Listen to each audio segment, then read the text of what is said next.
So welcome to this tutorial. Today we'll be looking at combinatorics. Combinatorics is just a branch of mathematics that deals with arrangement, that's counting and arrangement. So any branch of mathematics that has something to do with counting and arrangement is called combinatorics. So let's start by, so this is just counting and arrangement. So that's the key words. So under it, we will be looking at multiplication principle of counting, factorial, permutation, combination. We now solve real exam questions on that. So we are on multiplication principle of counting. So the principle states that if you have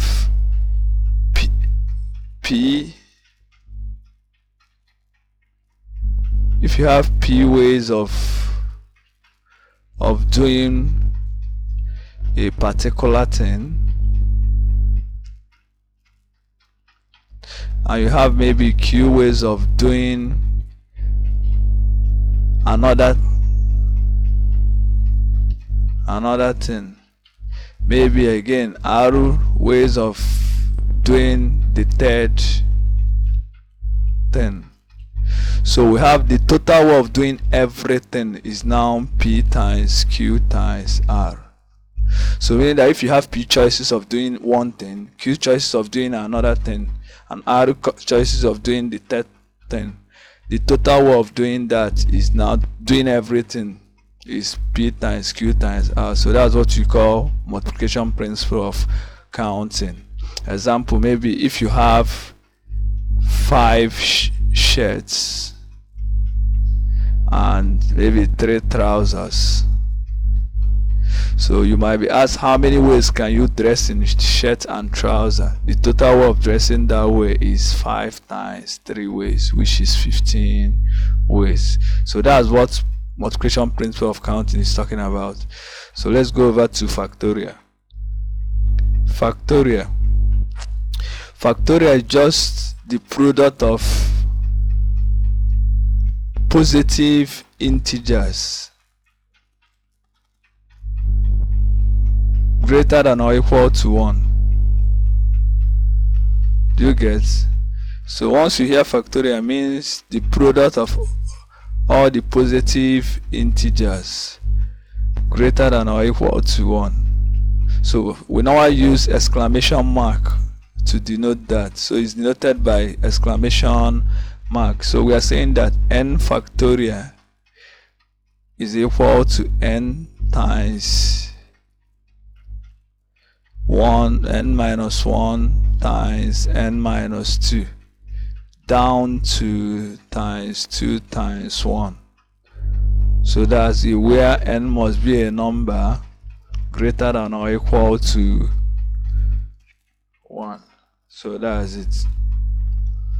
So that's example. If you have 5 factorial, 5 factorial means 5 times 4 times 3 times 2 times 1, which is 120. So with that, we can still add something. You notice that n factorial is the same thing as n times n minus 1 factorial, because if you start again, n minus 1 factorial means n minus 1 times n minus minus 1, which is n minus 2. So we still get to this. So it's very, very, very important. So with that, again, let me just add an extra stuff, 0 factorial. Okay, let's start with 1 factorial is 1. So let's look at 0 factorial. We can find 0 factorial with this relationship. So with this implies that if you are to find 0 factorial, so let's n equal to 1. So we still have 1 factorial. I'm using this formula, equals 1 minus 1 factorial, and we know that 1 factorial is 1. So this is 1 times 0 factorial, which is 0 factorial. So with this, you now see that 0 factorial is also 1. Very, very important. Okay, let's go over to permutation. So permutation is just the orderly arrangement of n objects taking r at a time. So we normally denote it as n permutation r, or some case you see n permutation r, so they are the same. So we know permutation has something to do with factorial, which is, so once you see n permutation r is equal to n factorial over n minus r factorial. So that's the definition. N permutation r is that. So example, if you have 5 permutation 2, so what we have is 5 factorial over 5 minus 2 factorial. We can see that is 5 factorial over 5 minus 2 is 3 factorial. Again, we can still simplify further. Remember, 5 factorial means 5 times 5 minus 1, 4 times 3. Instead of multiplying down, so I'm seeing 3 factorial. Why not stop at this? So our work will be easier for us. Do you get it? I'm just using logic. Just stopping at this so that we can cancel out. We have 5 times 4, which is 5 times 4, which is 20. So that's the meaning of permutation. So let's go over to combination. So combination is just the selection of n objects. Selection of n objects taking r at a time. So from the name now, since you see selection means order does not matter.